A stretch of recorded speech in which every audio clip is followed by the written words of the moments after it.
Welcome to our channel. Today we how to disable CRM campaign alerts in ActiveCampaign. Easy tutorial step by step clearly. To disable CRM campaign alerts in ActiveCampaign, first, log into your ActiveCampaign account. Once logged in, navigate to the automation section in the left sidebar. Click on the automation you wish to modify. In the automation view, locate the settings icon in the upper right corner.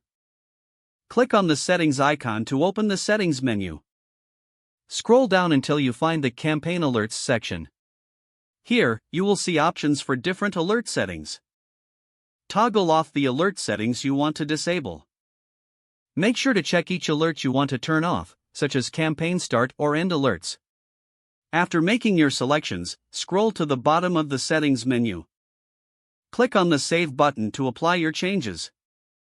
Your CRM campaign alerts are now disabled. You can verify the changes by checking the Alerts section again.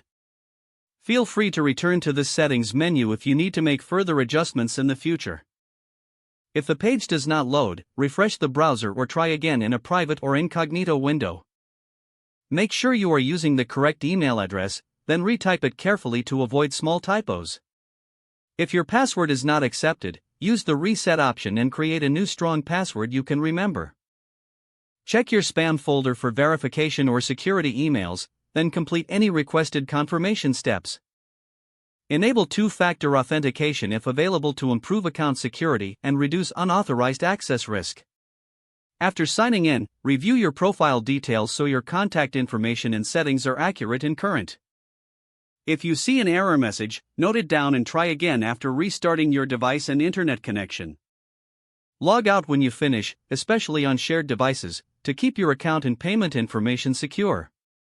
If the page does not load, refresh the browser or try again in a private or incognito window.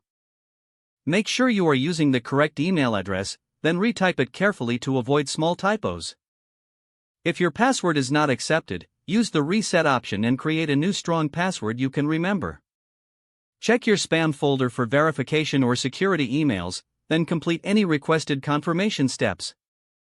Enable two-factor authentication if available to improve account security and reduce unauthorized access risk. After signing in, review your profile details so your contact information and settings are accurate and current. Don't forget to like this video and subscribe to our channel for more step-by-step tech guides.